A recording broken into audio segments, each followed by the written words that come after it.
first we are going to study Tradition and Individual Talent, which is the first critical work written by T.S. Eliot in 1920s. This essay was published in the literary magazine The Egoist in 1920. The Egoist, you must note it down. The Egoist was a literary magazine in which this essay was published for the first time in 1920. The year of publication is again very, very important. In the same year, 1920, this essay was published in the essay collection, The Sacred Wood. The Sacred Wood was having several essays. Out of the several essays, the two important essays were, first one was Tradition and Individual Talent, and the second one was Hamlet and His Problems. Apart from these two essays, there were several other essays also that appeared in the collection. The subtitle is again important, Essays on Poetry and Criticism. The subtitle has also been asked several times. In the year 1921, his essay, The Metaphysical Poets, was published, which was not there in the Sacred Wood collection because it was published in 1921, whereas Metaphysical Poets were published in 1921. So these are the three critical works that we are going to study in detail. And I'm very sure after having this class, none of you will have any doubt about any of the critical essays of T.S. Eliot.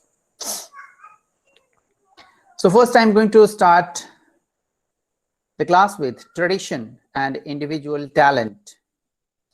So first let's talk about the significance of the title. It's talking about the individual talent. Whose individual talent? Individual talent of a poet. Anyone, either me or you or Diksha or Pratigya or Deepika, any one of you want to become a poet. So what talent you should have? Individual talent. And to get those talents inside you, he is giving us specific years. He said that the ideal age of a poet should be 25 years or so. And anyone who is crossing 25 years should be able to make himself a talented poet. And how it is possible? It is only possible when you go through the tradition. I'll give you one example. Like we have Pradeepa, and suppose Pradeepa wants to learn singing. So if you want to learn singing, she has to take the reference of some famous singer. She must be inspired by some famous singers. So what are the methods that you can adopt for learning the singing, Pradeepa, if you want to learn singing? Sir, as you mentioned that we have to follow or we have to learn the things from the already the big singers available. We Yes, have to first learn scratch. We have to learn from the scratch. Sir. Yeah, first of all, you should know that what is a good singing. How can you define a good singing, isn't it? Sir. So you should know about the notes of the singing, the musical rhythm of the singing. So for all those things, you will have to take references from some good singers, isn't it? Yes, sir. Because nothing like a book. If you read the book of some singer and you learn the singing, you'll have to learn the art of some singer. You'll have to make some singer your idol. So here also T.S. Eliot is telling the same thing, that if you want to become a poet, if you want to develop your individual talent, follow the tradition. Parampara. What is the origin of the poetry? Look at the origin and see how the poetry is developing. Look at the classic writers.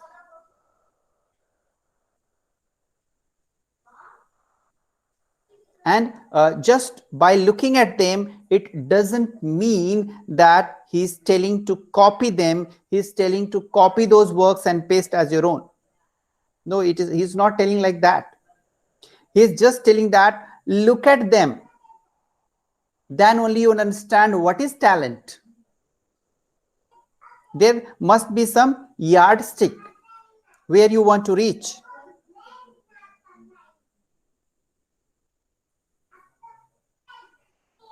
And Eliot called himself that he is a classicist in literature. All of you must note this point, classicist in literature.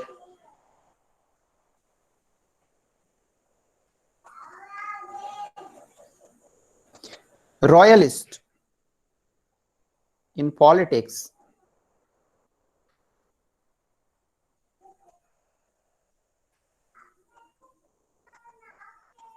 And Anglo-Catholic in religion. A very important quotation asked many times in the exam. All of you must note it down. This is the statement said by T.S. Eliot himself, that he was a classicist in literature. He himself has followed the classic writers. And as we have seen while we were discussing about the poem The Wasteland, there were so many references has been taken by T.S. Eliot in his poem, starting from Homer, then Dante's Inferno, Shakespeare, John Webster, Spencer's Protalamion, Jean Butler. So many references has been taken by him in his poem. So we will be taking the examples from that poem to understand his concept of tradition and individual talent. So basically this essay has been divided into 3 parts. Listen to this lecture keeping in mind that you want to develop an art of poem writing. So what are the things you should keep in mind if you want to be a poet in your life? So looking from that perspective, it will be very easy to you to understand the concept of this essay. So this essay was divided into 3 parts. In the first part, T.S. Eliot tried to define tradition. He said that anyone who wants to develop his individual talent, he should know the definition of tradition and how they have to follow the tradition, and what is the relevance of tradition with the contemporary time. And then after knowing the tradition, the second thing he was talking was how to write a poetry. Now you have learned the tradition, learned the definition of tradition, importance of tradition. After that, learn how to write a poetry, and for that he wrote the second part. Second part is known as theory of impersonality. That means a poet has to develop a technique, and that technique is theory of impersonality. And finally, in the third part, he has concluded the first and the second part. So this is the first critical work by T.S. Eliot, published in the magazine Egoist in 1919, and in the book form it came under the collection of essays The Sacred Wood in 1920. So what you need to remember and note down is, first, it was published in the magazine The Egoist. He was not the editor of this magazine, he was the editor of The Criterion. So as I said, it is divided into 3 parts. In the first part, he is talking about the concept of tradition. If any one of you want to become a poet, you must understand the concept of tradition before writing poetry. Now, after you understood the concept of tradition, then try to write poetry. But while writing poetry, what are the things to be kept in mind? You must know the technique of impersonal poetry. What he theory of impersonal poetry. And the third part is the conclusion. So you must know that this essay has been divided into three parts: the concept of tradition, or you can say the definition of tradition, the theory of impersonal poetry, and finally the conclusion. So if I call tradition, tradition means something that has been running from the historical past. So if I trace the origin of poetry, we must not forget about Chaucer, then Chaucerian contemporaries, then Shakespeare, Milton, Dryden, Pope. So this is how the poetry has evolved. And each poet has written poetry according to his own desire, and everyone has followed their own principle of writing poetry. So if I talk about the principle that is followed by William Wordsworth, he said that poetry is a spontaneous overflow of emotion. Are you able to recall that quotation from Preface to Yes, sir. Lyrical Ballads? Yes, sir. Poetry is a spontaneous overflow of powerful emotion recollected in tranquility. Recollected in tranquility. Very right. So what does it mean?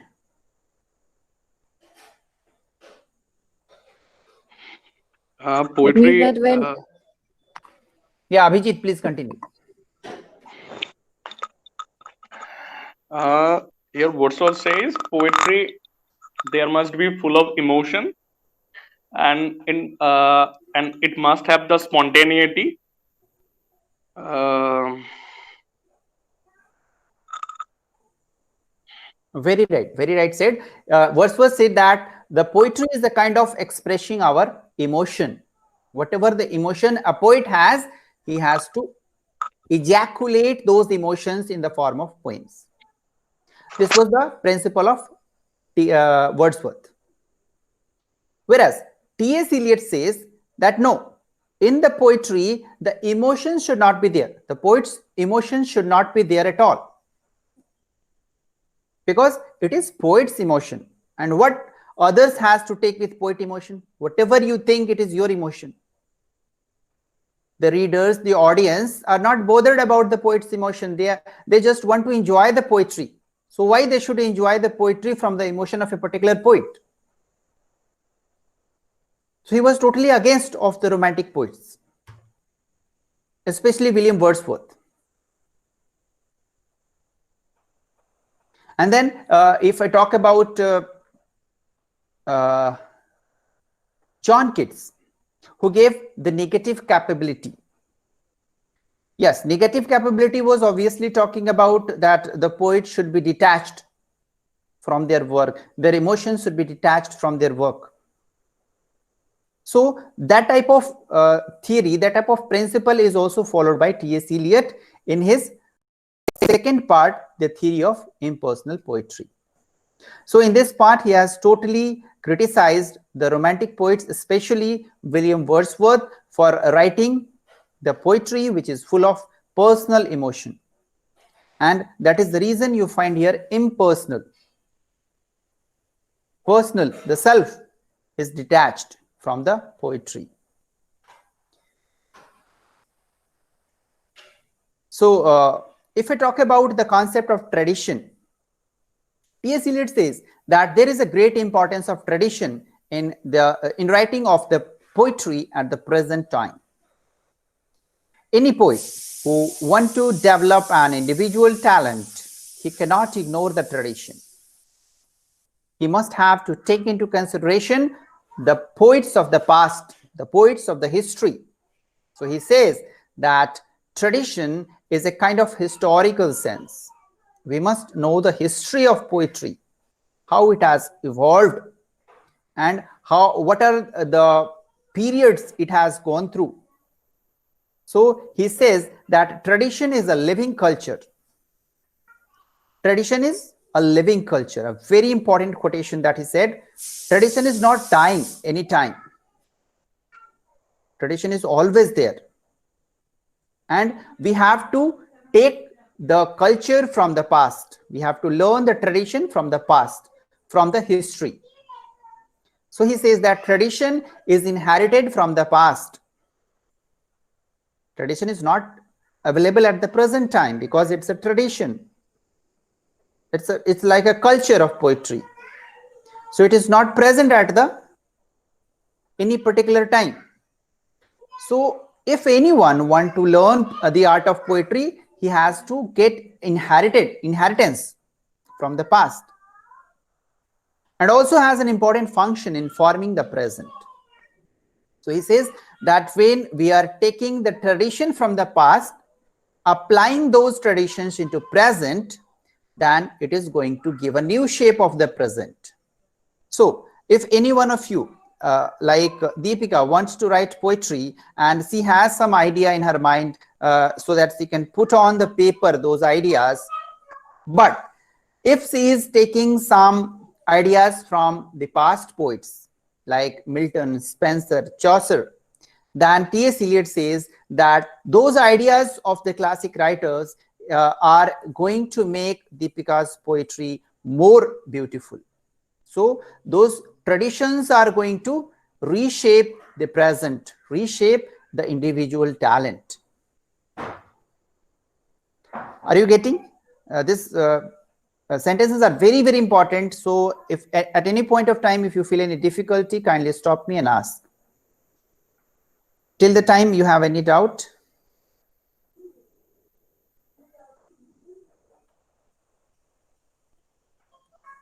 No, sir. Okay, so I'll move on to the next. So T.S. Eliot said that tradition is bound up with historical sense of a poet or writer.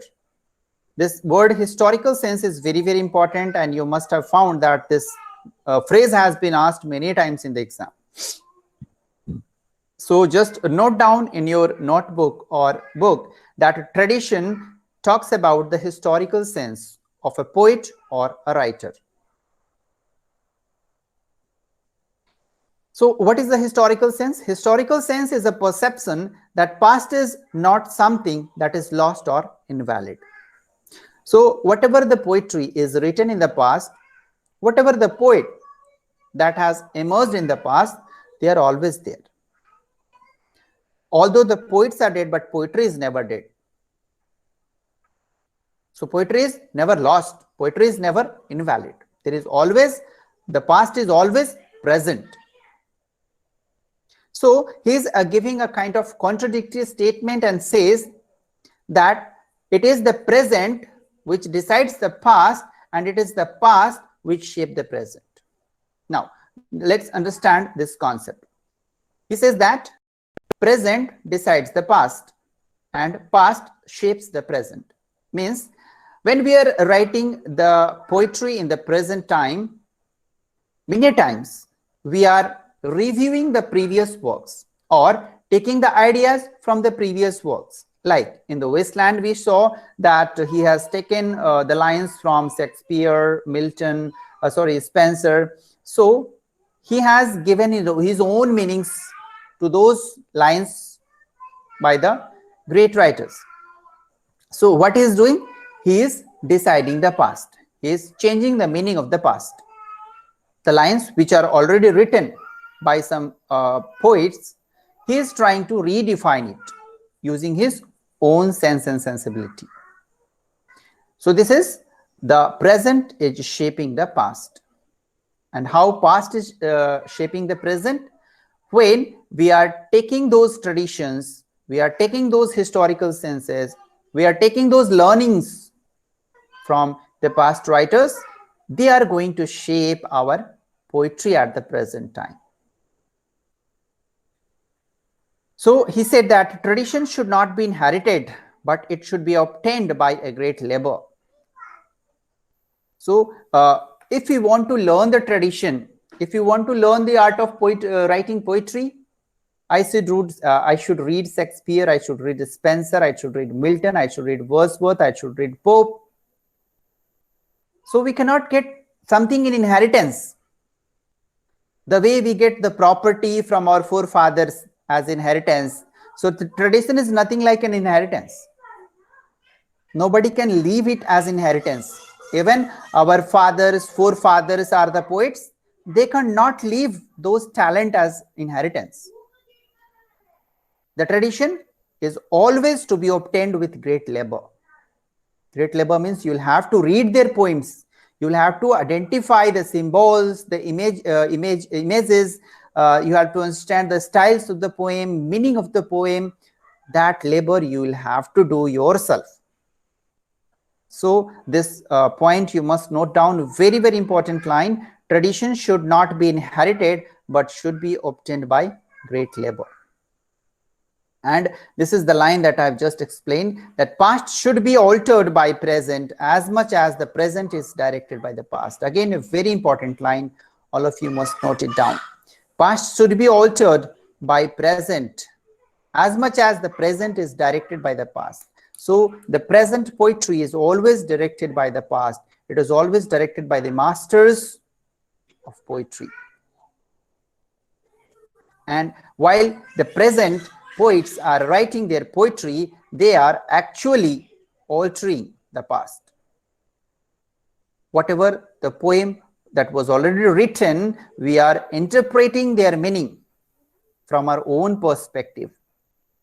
So the poet is dead, but the meaning of their poetry is always giving different meanings in different cultures, in different times. If we read the poetry of Chaucer during Elizabethan age, it could have given some other meaning. And if we are reading those poems in modern times, they are giving some other meanings, because we know about the culture in which we are living, and we can only understand those things which are present around us. So the present will always alter the meaning of the past.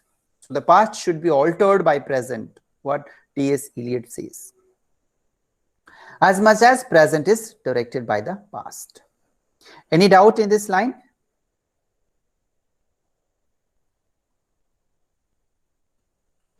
No, sir. So as you were saying that the meaning keeps on changing with the passage of time. So here, uh, the theory reconstruction may be used, like in the reconstruction, it is there is. Gradually you can find that all these theories taking shape into new criticism, then structuralism, then deconstruction. All the things have been coming out after T.S. Eliot's theory only. Yes, sir. So we can say that he is the precursor of all the literary theories.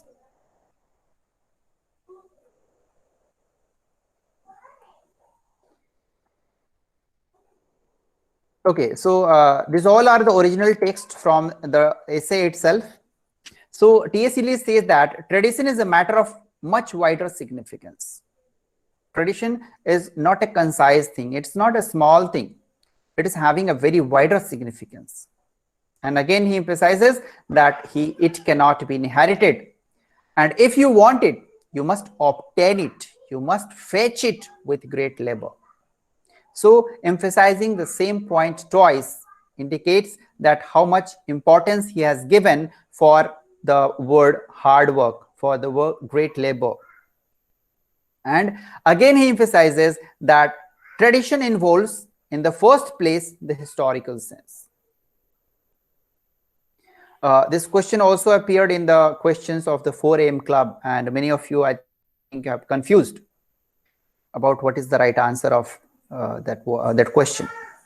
So now I think this concept is clear, that tradition means historical sense, history into account, history of all the poetry into account. And he says that this historical sense we may call nearly indispensable to anyone who would continue to be a poet beyond his 25th year. As I said, that is given a time period that if anyone who wants to be a poet even after 25th year, he has to take into account the historical sense of poetry. He has to take into account tradition of the poetry. And what is historical sense? Then he says that historical sense involves perception, a point of view. Everyone is having different perceptions to look at a thing. So he says that while involving the perception, do not talk only of the pastness of the past, but of its presence as well. That means, what is the relevance of the poetry at present time? What is the relevance of Shakespeare at present time? What is the relevance of Paradise Lost at present time? So do not look at the relevance of the poetry, pastness of the past, but also thinks its relevance in the present time. That will give you a more idea about the tradition. So the historical sense compels a man to write not merely with his own generation in his bones, but with a feeling that the whole of the literature of Europe, from Homer, and within it the whole of the literature of his own country, has a simultaneous existence and composes a simultaneous order.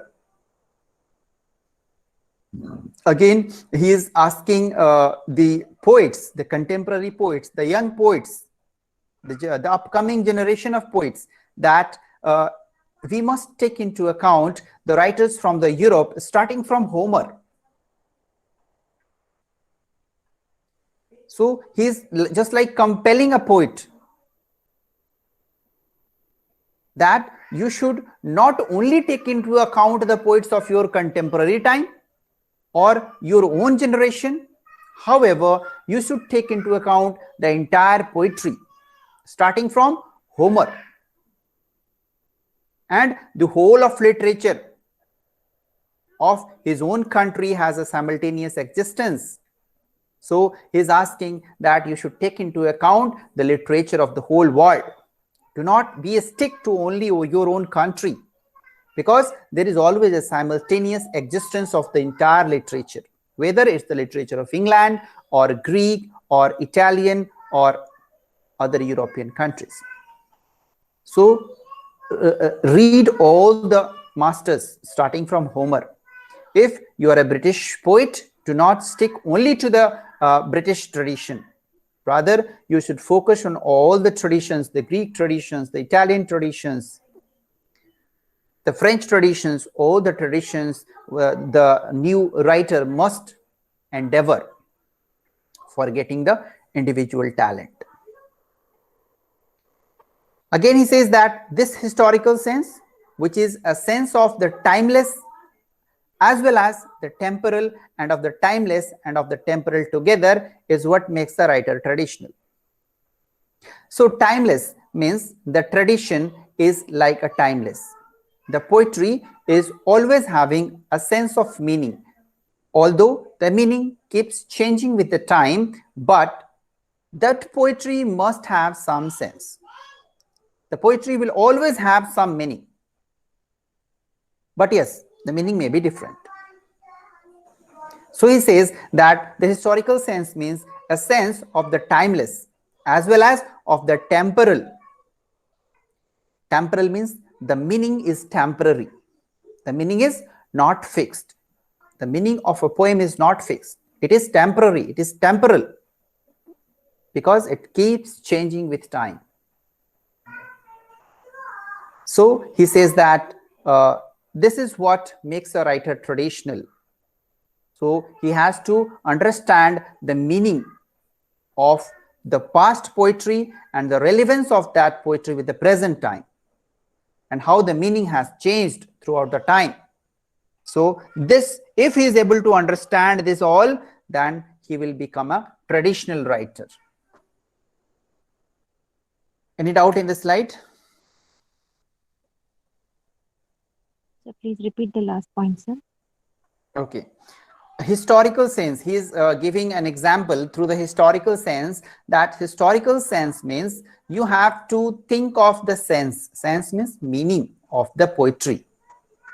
And I said that meaning of the poetry is keep changing with the time. The meaning of the plays of Shakespeare might be interpreted differently during the Victorian age, during the Romantic age, during the modern age, and during contemporary time, depending upon the intellectuals, depending upon the knowledge of the reader. So the sense is always changing. with the time. But yes, all the time, some meaning, some sense is always there.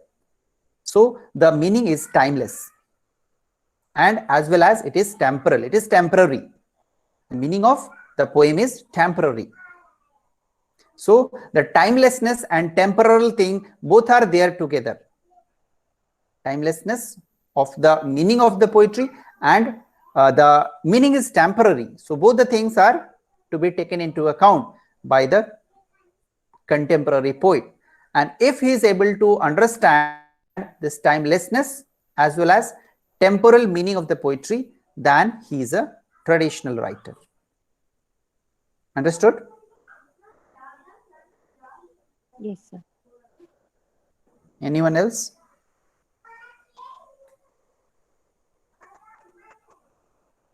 Okay, move on to the next. Again, he emphasizes this thing as the third time, that present affects the past as past affect the present, because present poet adopts the tradition of the past with hard labor. The meaning of the poem is not possible in isolation.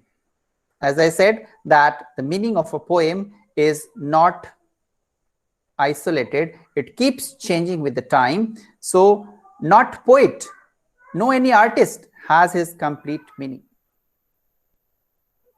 unless we link him, her to a chain of all the poets. So if we want to derive the meaning of a particular poetry, we will have to link him, we will have to chain him with all the poets. I'll give you the example of the Wasteland itself. When I was explaining the poem, The Wasteland, line by line, I had to tell you the several stories. Some stories of The Tempest, some stories of Prothalamion, some stories of June Baudelaire. So that means I was trying to chain up all the poets together just to take out the meaning of one poetry. So one poetry cannot, we cannot derive the meaning in isolation. We have to connect all other poets, all other masters to derive the meaning of a particular poem. So this is all the idea of T.S. Eliot, because he himself has written his poems like this.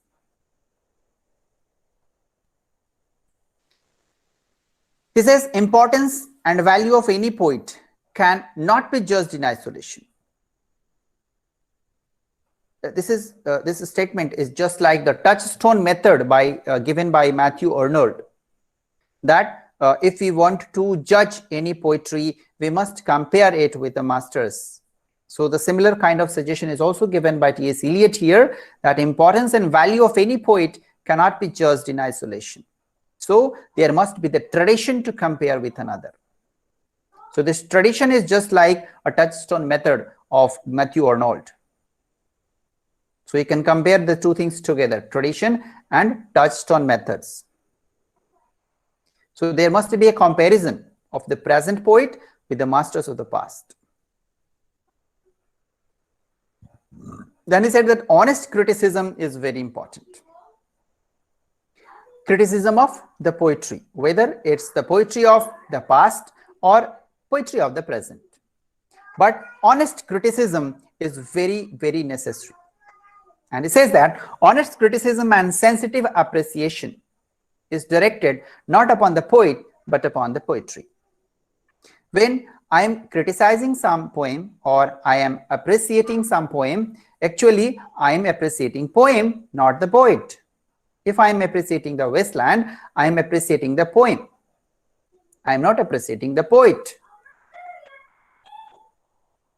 So he says that honest criticism and sensitive appreciation is directed not upon the poet, but upon the poetry. Again, a very important quotation, and all of you must make a note of this quotation. Many times it has been asked in the exam. This is how he has finished the concept of tradition, and now he is moving towards the theory of impersonality. Now, you have learned the concept of tradition, that if you want to write the poetry, you must take into account the historical poets, starting from the origin. What is the origin? Starting from Homer. You should study all the poets. You should link all the poets in your poetry, because meaning of the poetry cannot be understood in isolation. All the masters has to be interlinked to understand the meaning of a poetry. So now he is going to talk about the technique of writing the poetry. And he says that while writing a poetry, a poet must be detached from his own emotion and experience. There are two things he's talking about. One is emotion and the other is experience. And he says that a poetry is the output of the fusion of experience and emotion. If I want to write a poetry, I'll use my experience and my emotion. So he says that a poet should surrender himself. That means he should not be there in his poetry. The self-sacrifice of personality gives birth to a good poem. Again, these all quotations are very, very important. Self-sacrifice of personality gives birth to a good poem. If you understand the concept, you need not to write all these things. Understanding the concept is very important. One should negate his mind. In doing so, one loses his individuality and his personality. So one should negate his mind. You should not put your emotions, your ideas that has emerged out of emotion. Like if I ask Pratigya to write a poetry on Shah Rukh Khan, suppose an example. She doesn't like Shah Rukh Khan, so she will like the poetry according to her own sense. That he is like that, he's not a good actor, not a good dancer, likewise. So when you want to write a poetry, you should negate your mind. Whatever the ideas coming into your mind because of your emotions, your likeness and dislikeness should not be there in your poetry. So here you have to lose your individuality and your personality. Those things should not occur in the poem. Whether you like it or not like it, that has no relevance with the poetry. So all the personal emotions, feelings.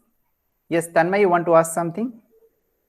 Yes, sir. Yeah, Sir, please. if we negate our mind, then how it is possible to write a poetry without thinking on some aspects like that? Very right. Here he is talking about using mind means negating all those ideas which are occurring because of your emotion. He's asking to negate those ideas which are occurring because of emotion. You have only to talk about the historical things. Like when we were reading the Wasteland, he said that sometimes he is taking some ideas of Spencer, then taking idea of the Fisher King, then sometimes he's taking idea of Phoenician sailor. So do you think those ideas have any relation with the emotion of T.S. Eliot? They are already there, written by someone else. Madame Sosostris has been taken from Thomas Middleton, isn't it? Yes, sir. So it is the idea of T.S. Eliot. So do not connect yourself as a poet. Just try to understand his concept, that what he is telling. It is his ideas. Yes, sir. And Actually, T.S. Eliot want to say that whenever he used to write something, he chooses the examples from the histories. yes, very right. Yes. Historical sense is always there in his poetry. Okay, sir. Yes. So he says that all the personal emotions, feelings, and experience should be sacrificed. So here is not talking about the sacrifice of the mind. Mind has to be there so that you can collect the ideas from the historical past. So only his asking to negate is the personal emotions, feelings, and experience. However, he is asking the emotions and experience to be fused together, so that a new compound is formed where emotions and feelings are not there. So there should not be the personal image of poet in his poetry. So just by reading the poem, you should not be able to identify that this poem is written by which poet. Sir, it reminds me of the death of the author. Please, can you repeat, please? It reminds me of the death of the author. The Death of the Author, very right, by Roland Barthes. He has also said the same thing. So various writers has asked about the same things. Even I talk about Beardsley in his intentional fallacy and effective fallacy. Same kind of things are talked about. Even I.A. Richards, when he has done experiments on taking out the meaning of a poem, he has talked about the same thing. That he has given the poetry to two set of students. One student was told about who is the writer of the poem, and the other student was not told anything. And both of them were asked to interpret the meaning of the poem. And it was found that both the meaning that they have interpreted was completely opposite. And it was only because one was knowing that this was written by William Wordsworth, other was totally unaware. Okay. So when we'll be talking about the literary criticism, all the ideas of T.S. Eliot are going to be there as a prime example. He's the pro-founder of all the literary criticisms. So there should not be the personal image of poet in the poetry. So what he called is the impersonal poetry. But it doesn't mean that poet should not write his personal feelings. Personal feelings should be there, but it should be fused with experience. It should be converted into the art of feeling by fusing experience and emotion. Only emotion or only experience should not be there. Therefore, we as a critic should not look for personality of the poet in his poem, because the text is objective.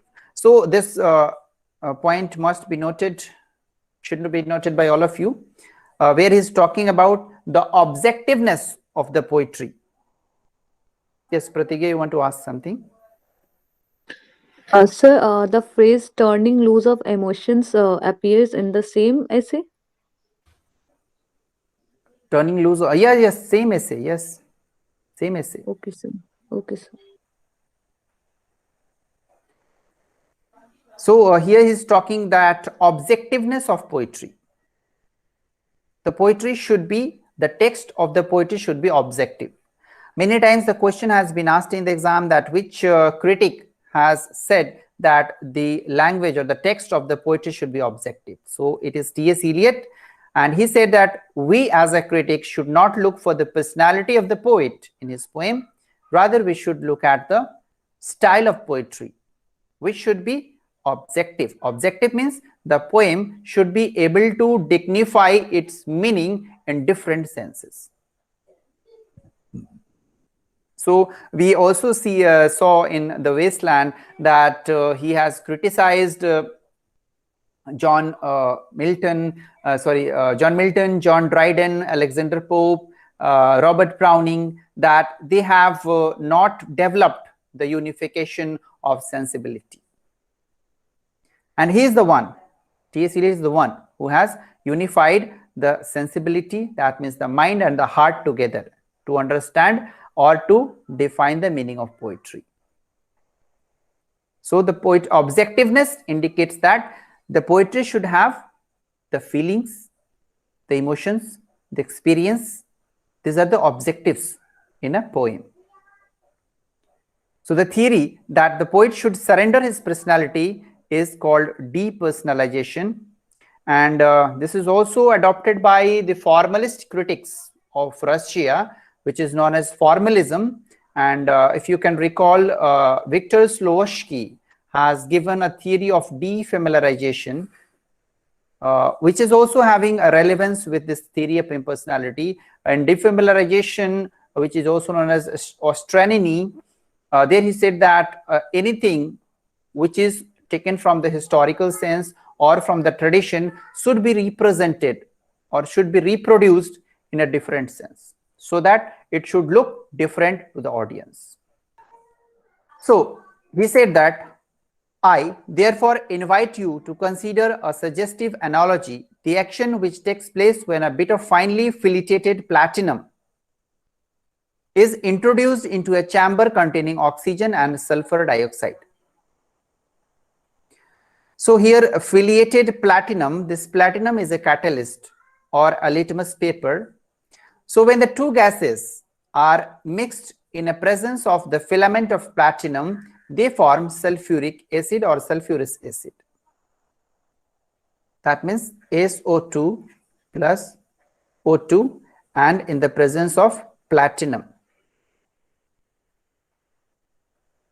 Then he says that whatever the compound that is produced is sulfuric acid, that is H2SO4. So this is the example he has given. You must note down this example. Platinum is the catalyst, then sulfur dioxide is a gas, oxygen is a gas, and when these three things coming into contact, a new compound which is formed is H2SO4 or sulfurous acid or sulfuric acid. This is the equation given by T.S. Eliot in his theory of impersonality. So previously when I was giving you the example of sulfur and oxygen forming a sulfur dioxide, it is a similar kind of example he has given. So I have taken a very easy example to make you understand.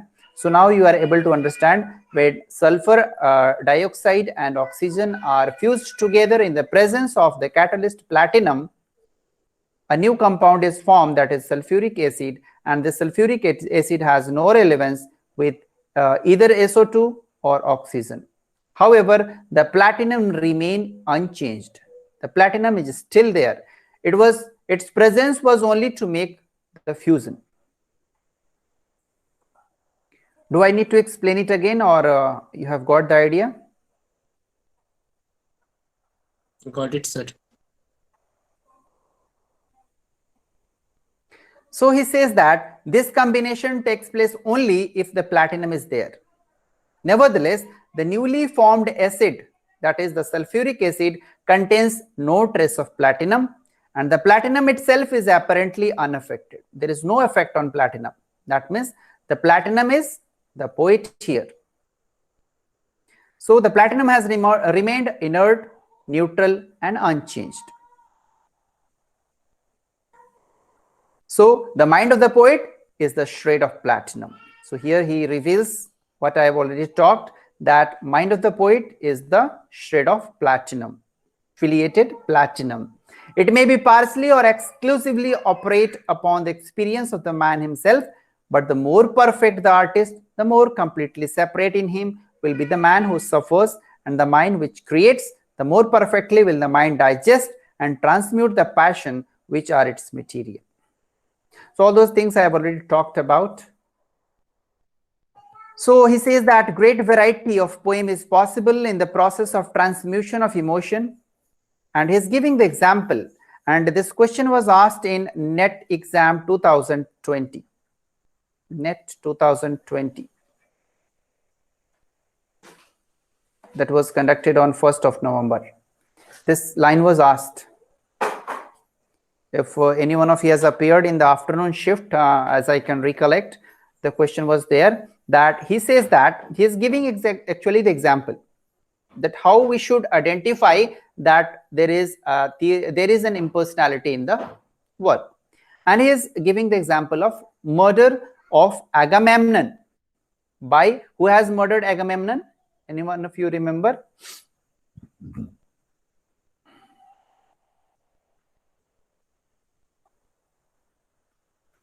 No idea? Who has written? Yes, please. Ulysses? No. It's not Ulysses. Agamemnon was killed by his own wife. I think his wife. Yes, his wife killed her with her lover. I think, and then the murder of Agamemnon was amazed by his daughter. Yes. So his own wife, Clytemnestra, yes, Clytemnestra has killed Agamemnon. Clytemnestra was the wife of Agamemnon in that. So there was a murder of Agamemnon. Agamemnon is a play by Aeschylus. Aeschylus. Aeschylus has written this play Agamemnon, where he is talking about the murder of Agamemnon by his own wife Clytemnestra. And here, to prove the example of the theory of impersonality, T.S. Eliot has taken two examples. One was the murder of Agamemnon from the play Agamemnon, and from Othello, the agony of Othello. Othello is a play by William Shakespeare. So these are the two examples taken by him to justify how we should know that this work is having a theory of impersonality. So very important point, must note down which are the two works taken as an example to prove the theory of impersonality. So one is Agamemnon and the other is Othello. Agamemnon is a play by Aeschylus, whereas Othello by Shakespeare. He says that in the Agamemnon, the artistic emotion approximates to the emotion of an actual spectator. So when there is a spectator, there is an audience who is witnessing the play Agamemnon. So whatever the artistic emotion is coming out, it was totally understandable by the spectator. No spectator, no audience can define it that this play is written by Aeschylus. The feelings and emotions of Aeschylus was totally absent. And whatever the emotion that was expressed by Agamemnon was an artistic emotion. Emotion that was compounded by experience and feeling of Aeschylus. So here is talking about the artistic emotion, not the pure emotion or not the pure experience. Whereas in Othello, to the emotion of the protagonist himself. And he says that when he talk about the agony of Othello, when Shakespeare was writing the play, actually he was not expressing his own emotion. However, while looking at the Othello, when he was dealing with either Iago or his wife, so he was able to express his own emotion. That means Shakespeare was totally absent. The emotions of Shakespeare was totally absent in Othello. But the difference between the art and the event is always absolute. The combination, which is the murder of Agamemnon, is probably as complex as that which is the voices of Ulysses. So Ulysses, you know, it's a poem by Alfred Tennyson, and this voice of Ulysses is also there by Homer in his work Odyssey. So he says that if we compare the two things, one is the Agamemnon, the murder of Agamemnon, and the voices of Ulysses. So the both the things comparison is very much complex. In either case, there has been a fusion of elements. So he says that whether we should talk about Agamemnon or murder of Agamemnon or voices of Ulysses. Voices of Ulysses means when Ulysses was returning back from the war of Sparta to his own homeland Ithaca, it took him 10 years to travel. As I was talking about the same thing in Tennyson's Ulysses. So those voices of Ulysses was also, that was written by Homer, there was a fusion of elements. Then he said that if I talk about the John Keats, the Ode of Keats, you know, Keats has written 6 odes, like odes on Ode on Nightingale, Ode on Graciana, Ode on Melancholy. So the Ode of Keats contains a number of feelings which have nothing particular to do with the nightingale, but which the nightingale, partially perhaps because of its attractive name and partially because of its reputation, served to bring together. So John Keats, while he was writing the his odes, actually he was producing the feeling of the nightingale. It was not the feeling of John Keats himself. So again, this is the third example given by T.S. Eliot to define the theory of impersonality. The first example is of Agamemnon, that is the murder of Agamemnon. The second example, agony of Othello, and the third example, the feeling of the nightingale in Ode to Nightingale.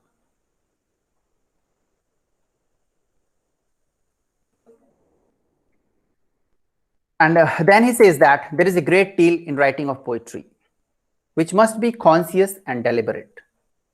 Again, a very important quotation. There is a great deal in writing of poetry, and this writing of poetry should be the conscious one. When a poet is in the conscious state of mind, then only he can write the poetry. In fact, the bad poet is usually unconscious, where he ought to be conscious, and conscious where he ought to be unconscious. Both errors tend to make him personal. So the poets are only writing personal poetry when they are unconscious.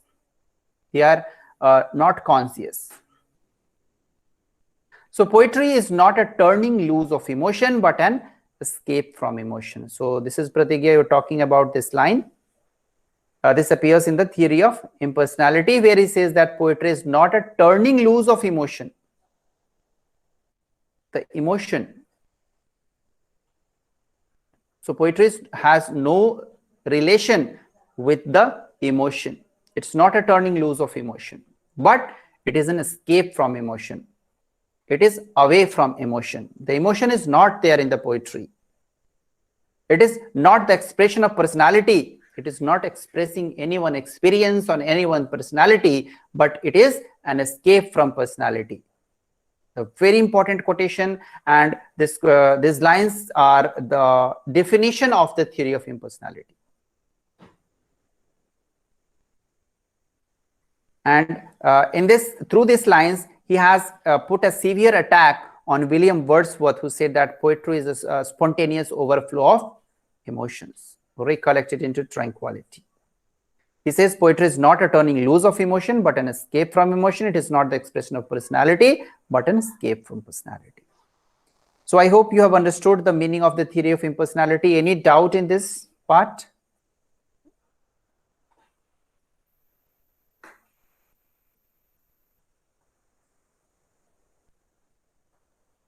Okay, so he further says that, but of course only those who have personality and emotions know what it means to want to escape from these things. So that means he's telling that those poets who have the personality, who have the emotions, who have the experience, but if they're not able to fuse them together, they cannot produce a poetry. And the third part of tradition and individual talent is the conclusion. In the conclusion, he says that there are many people who appreciate the expression of sincere emotion in verses, and there is a smaller number of people who can appreciate the technical excellence. So he is giving a kind of satirical argument that there are very less people in this world who understand the fusion of experience and emotion. The number of people who understand the emotion separately, the experience separately, are more. And then he says, but very few known when there is an expression of significant emotion which has its life in the poem and not in the history of the poem. So there are very few people who are able to know about the artistic emotion, the emotion of the poetry, not the emotion of the poet. And emotion of art is impersonal. So this is the conclusion, what we have already read. Emotion of art is impersonal, and the poet cannot reach this impersonality without surrendering himself. As I said, that a poet has to detach from his personality, has to surrender himself wholly to the work which he is writing. And he is not likely to know what is to be done unless he lives in what is not merely the present, but the present moment of the past, unless he is conscious, not of what is dead, but what is already living. So it is similar kind of statement that he has given already, that is the present is decided by the past, and the present is shaped by the past, and the past is decided by the present.